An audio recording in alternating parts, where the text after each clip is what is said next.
గౌరవ తెలుగుదేశం పార్టీ సభ్యులకు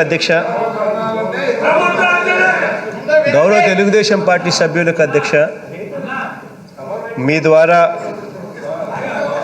వినమ్రంగా కూడా విన్నవించుకుంటా ఉన్నాను. దయచేసి సివిలైజ్డ్గా బిహేవ్ చేయండి. సభను జరిపించకూడదు అన్న ఆలోచనలు కాస్త పక్కన పెట్టి లాజికల్గా కాస్త బుర్ర పెట్టి ఆలోచన చేయమని అడుగుతా ఉన్నా. మీరు చెప్తా ఉన్న ఈ ప్రస్తావన, మీరు అడుగుతా ఉన్న ఈ ప్రస్తావనలో నేను అడిగేటి 2-3 చిన్న డౌట్స్ అడుగుతా. మీరే కాస్త బుర్ర పెట్టి ఆలోచన చేయమని అడుగుతా ఉన్నా. ఎవరైనా సారా కాసేవాడు ఎవడైనా 55,000 నివాసం ఉంటున్న ఒక మున్సిపాలిటీలో ఎవరైనా సారా కాల్చగలుగుతారా అని అడుగుతా ఉన్నా. అధ్యక్ష, జంగారెడ్డి గూడెం అన్నది 55,000 జనాభా ఉన్న ప్రాంతం. 55,000 జనాభా ఉన్న ఒక municipality is called Jangareddy Gudem. ఈ జంగారెడ్డి గూడెం అన్నది 2011 జనాభా లెక్క ప్రకారం 44,000 జనాభా. 10 సంవత్సరాలు ఇప్పటికి అయ్యింది. ఈ 10 సంవత్సరాలలో even at the rate of 12% population increase, you're talking about 55,000 జనాభా. ఇప్పుడు జంగారెడ్డి గూడెం 55,000 జనాభా ఉన్న ఒక మున్సిపాలిటీలో అక్కడే పోలీస్ స్టేషన్ ఉంటుంది అధ్యక్ష. అక్కడే వార్డు సచివాలయాలు విపరీతంగా ఉన్నాయి. ఇప్పుడు ప్రతి వార్డు సచివాలయాల్లో ఒక మహిళా పోలీస్ కూడా అక్కడే ఉంటుంది. ఇంతమంది కార్పొరేటర్లు ఉంటారు, ఇంతమంది మున్సిపాలిటీ వ్యవస్థ ఉంది. అటువంటి మున్సిపాలిటీలో 55,000 జనాభా ఉన్న దాంట్లో అక్కడే పోలీస్ స్టేషన్ ఉన్న పరిస్థితుల్లో ఈజ్ ఇట్ పాసిబుల్? సారా అక్కడ కాల్చడం, సారా అక్కడ తయారు చేయడం ఈజ్ ఇట్ పాసిబుల్? ఏదో మారుమూల గ్రామంలో, ఏదో ఎవరు మనుషులు లేని తక్కువ మంది మనుషులు ఉన్న గ్రామాలలో ఎక్కడైనా సారా కాంచుతూ ఉన్నారు అని అంటే there is some sense, at least సారా కాంచుతూ ఉన్నారు అనేదానికి there is some sense that ఎవరైనా నమ్మేదానికి, వినేదానికి ఏదైనా కానీ అర్థం ఉండాలి. అధ్యక్ష, ఇది మొదటి ఆస్పెక్ట్ అధ్యక్ష. ఇది లాజికల్ పాయింట్సే చెప్తున్నా, వేరే విషయాలు నేను చెప్పడంలో మీ బుర్రకు పదులు పెట్టి ఆలోచన చేయమని చెప్తా ఉన్నా. ఎందుకంటే అధ్యక్ష, ఇక్కడ మా ప్రభుత్వం అధ్యక్ష, ఇక్కడ మాకు సారా కాసే వాళ్ళకు తోడుగా ఎందుకు ఉండాల్సిన అవసరం మాకేం అవసరం లేదు అధ్యక్ష. సారా కాసే వాళ్ళ మీద ఉక్కుపాదం మోపడానికి మా ప్రభుత్వం సంసిద్ధంగా ఉందని చెప్తా ఉన్నా అధ్యక్ష. ఇక్కడ ఇంకో విషయం కూడా చెప్పాలి అధ్యక్ష. మేము వచ్చిన తర్వాతనే స్పెషల్ ఎన్ఫోర్స్మెంట్ బ్యూరో అని చెప్పి ఏకంగా డిపార్ట్మెంట్లో ఒక బ్యూరోనే క్రియేట్ చేసి 13,000 కేసులను, ఇటువంటి case illegal and illicit liquor కేసును 13,000 కేసులు నమోదు చేశాం అధ్యక్ష. అంత అగ్రెసివ్గానే పోతా ఉన్నాం కాబట్టి, కానీ ఎక్కడా కూడా దీన్ని ప్రమోట్ చేయాలి అని చెప్పి ఎటువంటి ఆలోచన లేదు అధ్యక్ష. ఇంకొక విషయం అధ్యక్ష, చంద్రబాబు నాయుడు గారి ప్రెస్ స్టేట్మెంట్ కూడా నేను ఈనాడు పేపర్లో పొద్దున్నే చూశాను అధ్యక్ష. ఆశ్చర్యం కలిగించే విషయాలు అధ్యక్ష. ఆ ప్రెస్ స్టేట్మెంట్ ఒకసారి చెప్తా, ఒకసారి మీరే వినండి ఆ స్టేట్మెంట్ కూడా. ఆ స్టేట్మెంట్లో ఆయన అంటాడు, చంద్రబాబు నాయుడు అంటాడు, ఆయన ఇచ్చిన ఈనాడులో మీరే పేపర్ చదవండి, ఇంటికి వెళ్ళిన తర్వాత మీరే చదవండి. ఆయన ఇచ్చిన స్టేట్మెంట్లో ఆయన అంటాడు అధ్యక్ష, ఒక పక్క ఏపీ బ్రేవరేజెస్ కార్పొరేషను అంటే గవర్నమెంట్ లిక్కర్ ఏదైతే అమ్ముతా ఉందో ఆ వ్యవస్థ 25,000 కోట్లు ఇప్పటికీ అప్పు తీసుకొచ్చుకున్నాము. ఇంక మరో 25,000 కోట్లు కూడా అప్పు తీసుకొచ్చేదానికి సన్నద్ధం చేస్తూ ఉన్నాము. ప్రజలను విపరీతంగా తాగిచ్చే కార్యక్రమం చేయిస్తున్నాము అని చెప్పి తానే ఆ స్టేట్మెంట్లో అంటాడు.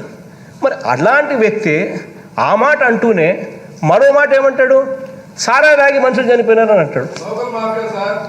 ఒకవైపు సారా తాగిస్తే గవర్నమెంట్కే లిక్కర్ ఆదాయం తగ్గుతుంది కదా అధ్యక్ష. మరి తన అన్న మాటలకే తనకే కాంట్రరీగా తను ఏం చెప్తున్నాడో తనకే అర్థం కావడం లేదు. సారా తాగిస్తే గవర్నమెంట్కి లిక్కర్ ఆదాయం తగ్గుతుంది కదా, మరి అనేటప్పుడు గవర్నమెంట్ ఎందుకు సారా తాగిస్తుంది అనేది కనీస కామన్ సెన్స్. చంద్రబాబు నాయుడు అంటా ఉన్న మాటల్లోనే ఒక మాటకు రెండో మాటకు పొంతన లేదు. ఒక మాట ఇటు మాట్లాడతాడు, ఒక మాట అటు మాట్లాడతాడు. ఇంకా అన్నిటికన్నా బాధాకరమైన విషయం ఇంకోటి కూడా ఆశ్చర్యం కలిగిస్తే మాట ఇంకోటి కూడా చెప్తాను అధ్యక్ష.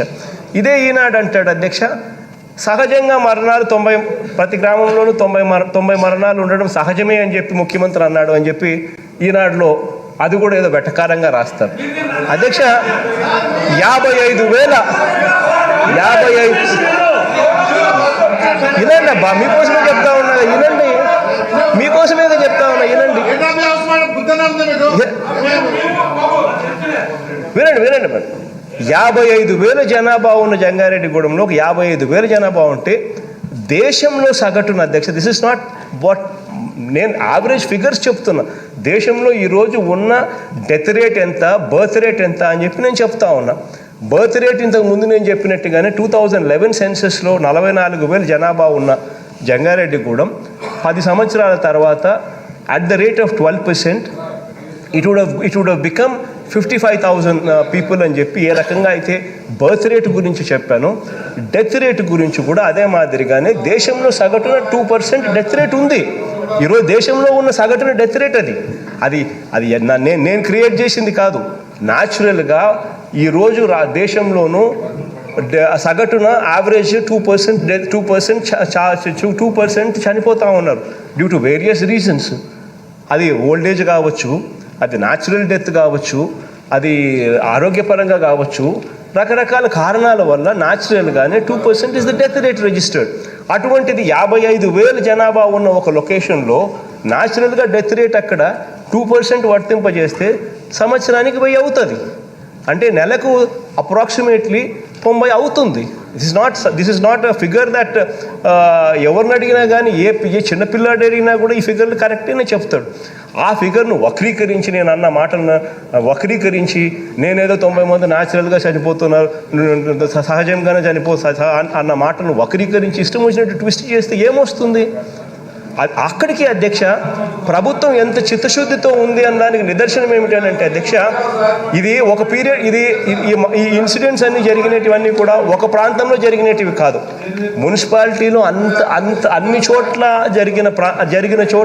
జరిగిన ఇన్సిడెంట్ అధ్యక్ష. ఇది అది కూడా ఏంది ఒక రోజులో జరిగింది కాదు, over period of 1 week 10 days కాలంలో 10-15 డేస్ కాలంలో జరిగిన ఘటనలు అధ్యక్ష. ఇవన్నీ కూడా వాటికి అక్కడికి శవాలన్నీ కూడా ఆల్రెడీ దహన సంస్కారాలన్నీ కూడా అయిపోయిన పరిస్థితులే. అప్పుడంతా ఏం గొడవ జరగలేదు, అప్పుడంతా ఏమీ జరగలేదు, ఇప్పుడు వీళ్ళు చేస్తూ ఉన్నారు అధ్యక్ష.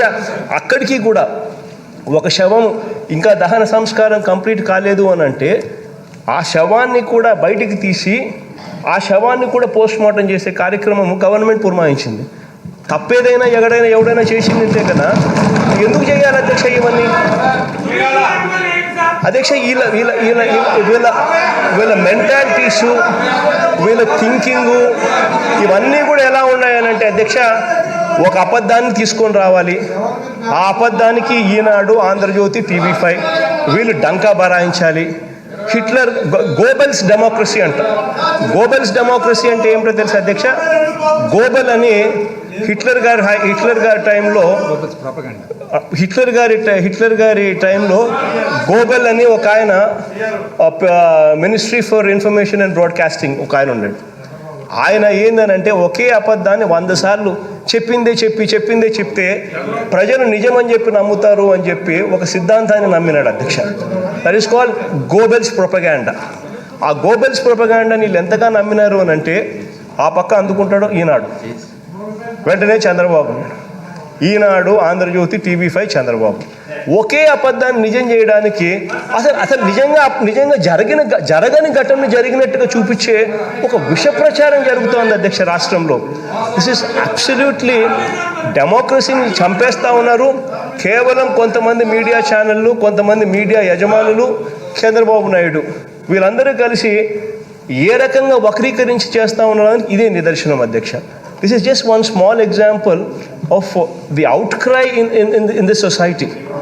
ఈరోజు రాష్ట్రానికి ఏదైనా మంచి చేయడానికి అక్కడ కూర్చొని సలహాలు ఇవ్వండి, తీసుకునేదాన్ని మేము సిద్ధంగా ఉంటాం. మాకు ఇంగారంతో ఏదైనా సలహాలు చెప్పండి, వింటాం మేము కూడా. కానీ చర్చనే జరగకూడదు అని చెప్పి ఏకంగా ఆ రకంగా రోజు వచ్చేసి అక్కడ కూర్చొని మీ మీదంతా పేపర్లు చల్లడము ఎన్ని చేయడం వల్ల ఏం సాధిస్తారో వీళ్ళంతా కిళ్ళి అడుక్కోవాలి. ఇప్పటికి కూడా నేను చెప్తా ఉన్నా, please return to your seats. The topic అనేది చాలా వివరంగా చెప్పినాము, ఇంతకన్నా వివరంగా ఎవరు కూడా చెప్పలేరు. బడ్జెట్లో మీరు పాల్గొంచుకోండి, బడ్జెట్ గురించి విన్నారు మీరు. మాకు ఏదైనా సలహాలు ఇవ్వాలి అని అంటే బంగారంగా మైక్ తీసుకొని సలహాలు ఇవ్వండి, మేము కూడా నోట్ చేసుకుంటాం. మీరు చెప్పే దాంట్లో ఏదైనా మంచి పాయింట్స్ ఉంటే we will also incorporate all those things. మంచి విషయాలు చెప్తాం. లేదు మేము అలాగే ఉంటాము అని అంటే ఇప్పుడే ఒక కొత్త రూల్ తీసుకొచ్చి ఇప్పుడే ఒక రూల్ ఎన్ఫోర్స్ చేసినారు. ఆ రూల్ ప్రకారం నిజంగానే సస్పెండ్ కావాలని వాళ్ళకి అంత ఆరాటంగా ఉంటే సస్పెండ్ అవుతారు అధ్యక్ష. చేయగలిగింది ఏమీ లేదు. Thank you.